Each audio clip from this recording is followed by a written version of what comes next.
রক্তের সম্বন্ধ। কিন্তু রিনার ভুলের জন্য ওই লেটারটা তোমার বদলে অঞ্জলির কাছে চলে যায়। আরো ভেবে নেয় যে আমি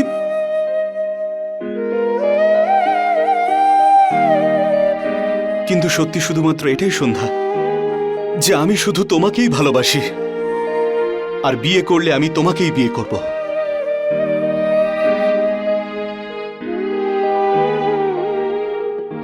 নীরাজ, কেন মজা করছো বলো তো? সন্ধ্যাদি, নীরজ তো একদম সত্যি বলছে, ও তোমাকে খুব ভালোবাসে।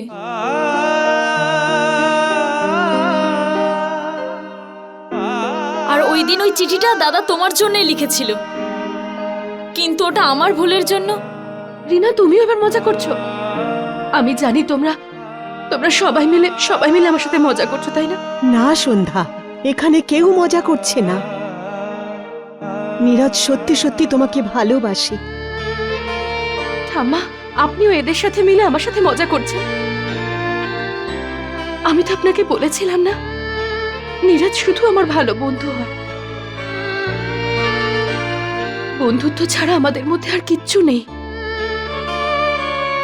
আর নীরজ, তুমি তো এই কথাগুলো জানো, বলো? আমরা তো শুধু ভালো বন্ধু হই।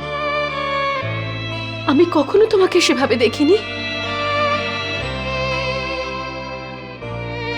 দেখো নীরজ, তুমি আমার কথাটা বোঝার চেষ্টা করো। আমি কাউকে ভালোবাসতে পারবো না, আর বিয়েও করতে পারবো না।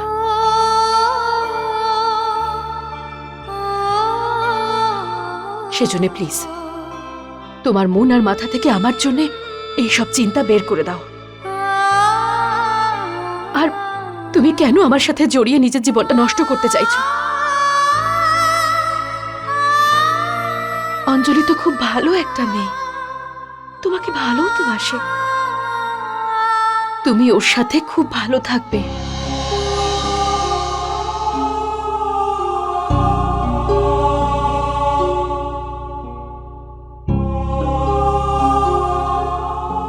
নীরজ, প্লিজ আমার কথা শোনো।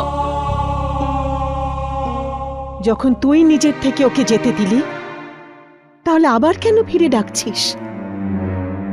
তুই তোর নিজের মনকে আর নীরজকে মিথ্যে কথা বলছিস। সত্যিটা কেন বলে দিচ্ছিস না? তোর কি মনে হয় তুই ফিরিয়ে দিয়েছিস বলে ও অঞ্জলিকে বিয়ে করে নেবে? ওকে এই বিয়েটা করতেই হবে ঠাম্মা। হ্যাঁ?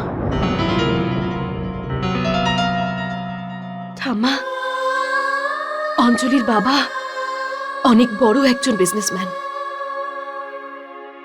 আর অঞ্জলি আর নীরজের বিয়ের পর ওনার যা সম্পত্তি আছে সেই সব অঞ্জলি আর নীরজ পেয়ে যাবে। আর যদি এই বিয়েটা হয়ে যায় তাহলে এই পরিবারের পরিস্থিতি আবার আগের মতন হয়ে যাবে ঠাম্মা। সেজন্য নীরজকে অন্তত নিজের খুশির জন্য না হোক,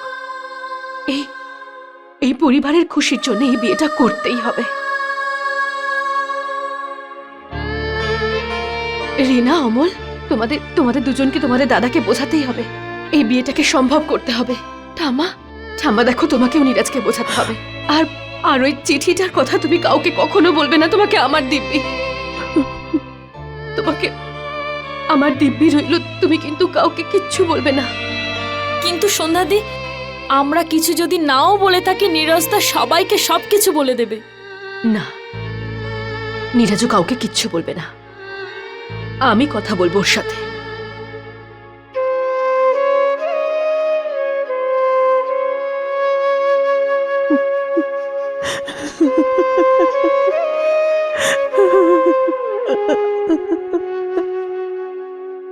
নীরজ,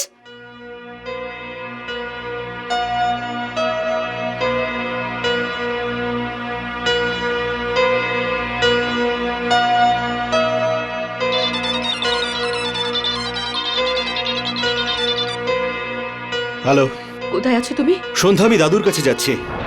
ওনাকে বলতে যাচ্ছি যে বাড়িতে কত বড় ভুল বোঝাবুঝি হয়েছে। তুমি এসব কিচ্ছু করবে না। তুমি আগে আমার সাথে দেখা করো, আমার তোমার সাথে খুব জরুরি কথা বলার আছে। যে কথাটা আমি বলতে যাচ্ছি তার থেকে জরুরি কোনো কিছুই হতে পারে না। নীরাজ, তোমাকে আমার দিব্যি, যদি তোমার মনে আমার জন্য একটুও ফিলিংস থেকে থাকে তাহলে তাহলে তুমি আমার সঙ্গে দেখা না করে কাউকে কিচ্ছু বলবে না। আমি তোমার রুমে তোমার জন্য অপেক্ষা করছি। আমি আসছি।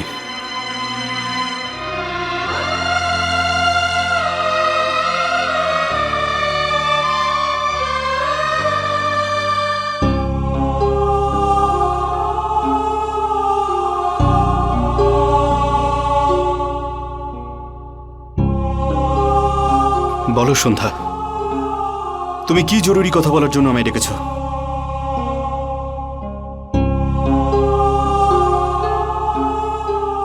নীরাজ, তুমি জানতে চাও তো যে আমার মনে তোমার জন্য ভালোবাসা আছে না নেই?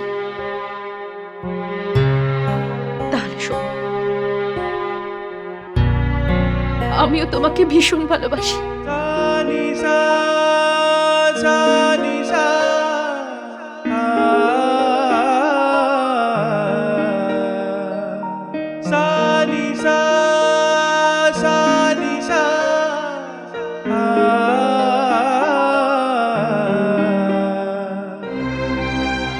আমিও তোমার সঙ্গেই থাকতে চাই, কিন্তু নীরাজ,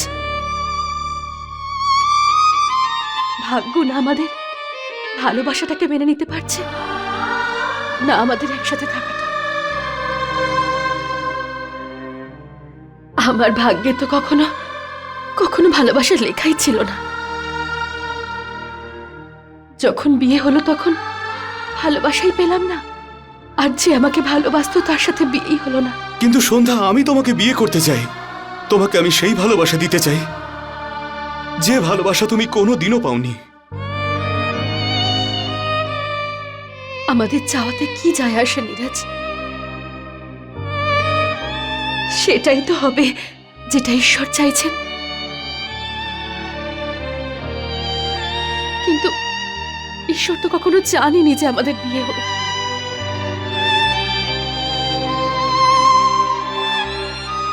একদিকে আমাদের বিয়ে আর অন্যদিকে তোমার পরিবারের খুশি।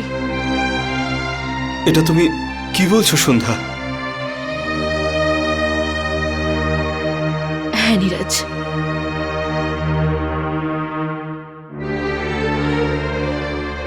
যদি তুমি অঞ্জলিকে বিয়ে করে নাও তাহলে এটা তোমার পরিবারের জন্য একটা বিরাট উপকার করা হবে। অঞ্জলি আর পূরবী বৌদির বাবা একজন অনেক বড় ইন্ডাস্ট্রিয়ালিস্ট।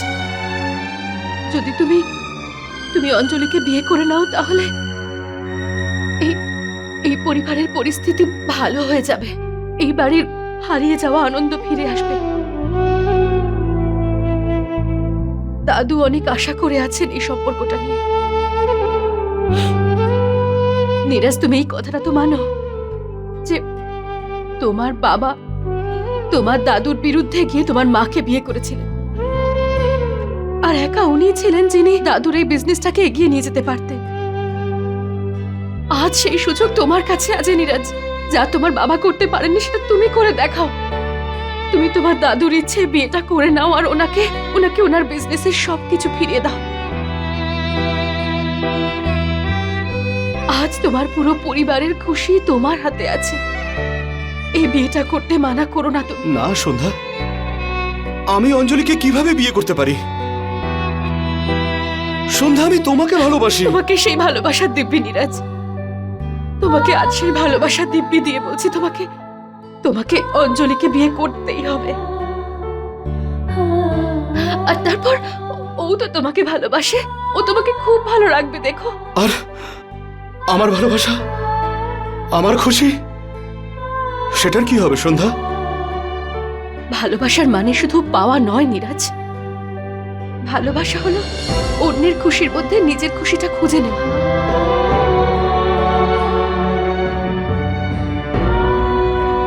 নিজের জন্য নয়, আমার জন্য রাজি হয়ে যাও। আমি কখনো তোমার কাছ থেকে কিচ্ছু চাইনি নীরাজ। কিন্তু আজ তোমার কাছে তোমার পরিবারেরই খুশি চাইছি। প্লিজ এই বিয়েটার জন্য তুমি রাজি হয়ে যাও, আমার জন্য রাজি হয়ে যাও। সন্ধ্যা, নীরজ, নীরজ, তুমি যদি এই বিয়েটা করো আমি আমার জীবনের সব থেকে বেশি খুশি হব। তুমি তুমি সত্যি দেবে তো আমাকে খুশিটা?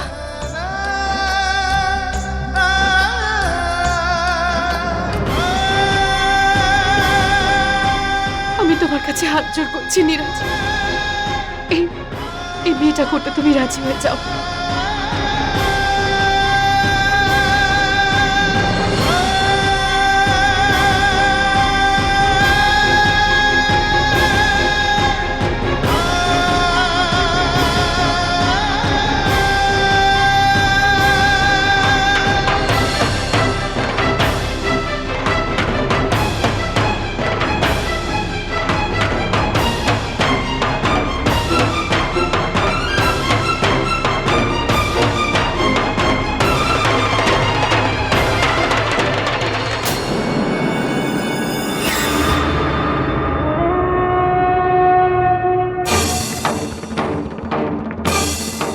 আরে এই মেয়েটা তো দেখছি নীরজের আশেপাশে ঘুরেই চলেছে। একটা বিয়ে বাড়িতে এরকম অপয়া মেয়ের থাকা উচিত নয়।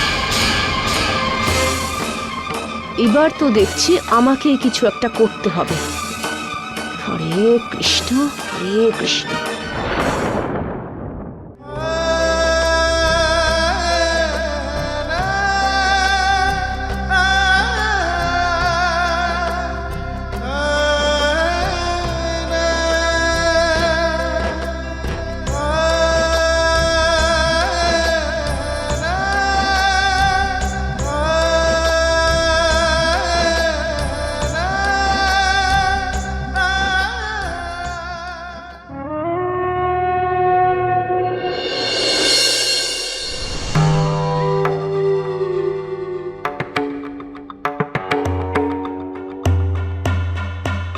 কেমন আছো সন্ধ্যা?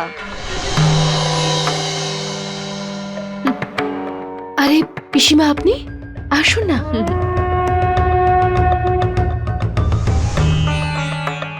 আজ তোমাকে রান্নাঘরে দেখা গেল না, তাই ভাবলাম আমি একবার দেখা করি আর জিজ্ঞেস করি যে আমাদের আতিথেয়তায় কোনো ত্রুটি হচ্ছে না তো? এসব আপনি কি বলছেন? একদমই না পিসিমা। তুমি আমাকে পিসিমা বলে ডেকো না, আরে আমাকে আমার নাম ধরে ডাকো। এমনিতেই তোমার আমার বয়সের মধ্যে বেশি তফাৎ নেই, ওই 1-2 বছরের বড় হব তোমার থেকে, বাকি সব সেম টু সেম। দেখো না, আমাকে আমার স্বামী ছেড়ে চলে গেল, আর তোমার স্বামী এই পৃথিবী ছেড়েই চলে গেল।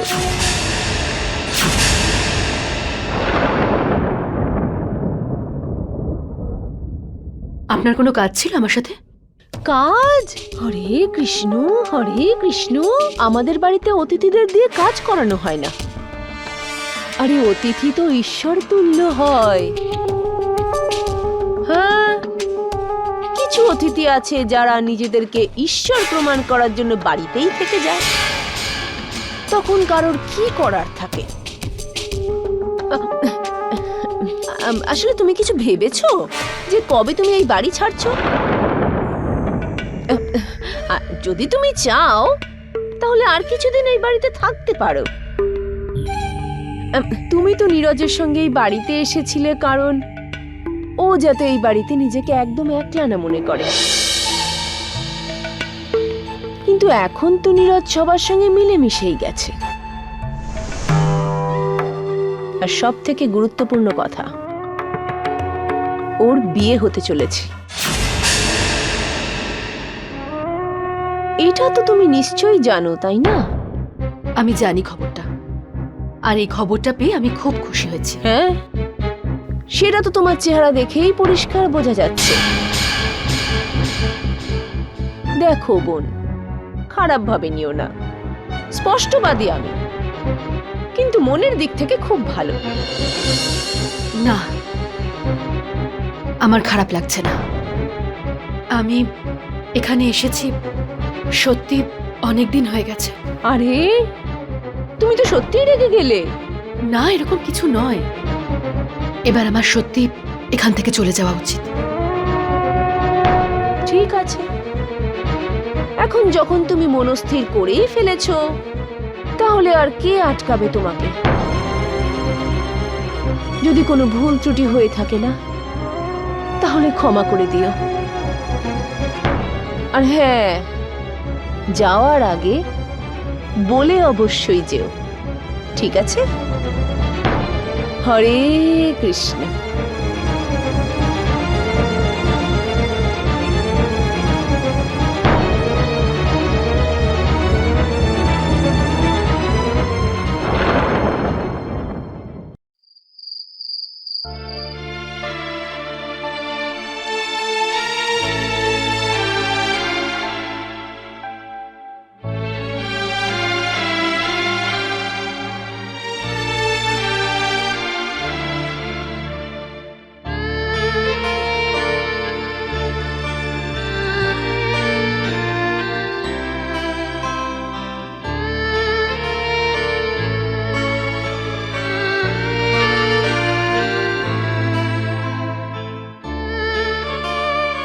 পিসিমা তো ঠিকই বলছিলেন। এই পরিবারের মানুষরা এত ভালো যে এরা আমাকে কোনোদিনও এই বাড়ি থেকে চলে যেতে বলবে না। কিন্তু আমার তো এটা ভুলে যাওয়া উচিত নয় যে আমি এই বাড়িতে শুধু একজন অতিথি, আর সব অতিথিদের একদিন না একদিন ছেড়ে চলেই যেতে হয়। আর এমনিতেও আমি যে উদ্দেশ্য নিয়ে এখানে এসেছিলাম সেটা তো এখন পূর্ণ হয়ে গেছে। নীরাজ এই বাড়ির প্রত্যেকটা মানুষের সাথে মিশে গেছে, এখানে ভালো আছে নীরাজ। আর এখন তোর বিয়েও সামনে এসে গেছে। আর আমি এখানে থেকে কি করব? যদি আমি এখানে থেকে যাই তাহলে তাহলে নীরাজ আমাকে কোনোদিনও ভুলতে পারবে না।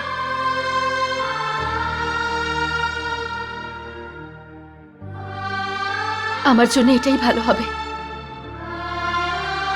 নীরাজ সব সময় আমাকে ভালো রাখার চেষ্টা করেছে, এবার আমাকেও ওর খুশির কথাটা সবার আগে ভাবতে হবে।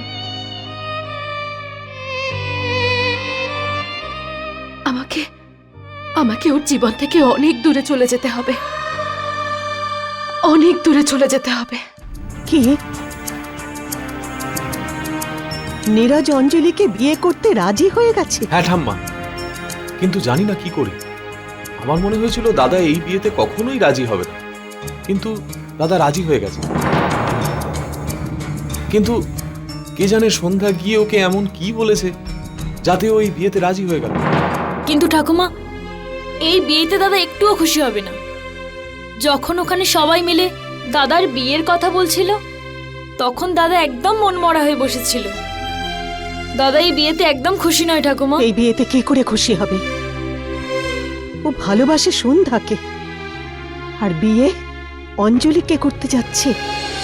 এর চেয়ে ভালো হতো ও যদি সন্ধ্যাকে ভালোবাসার কথা না বলতো, অন্ততপক্ষে কষ্ট তো পেত না।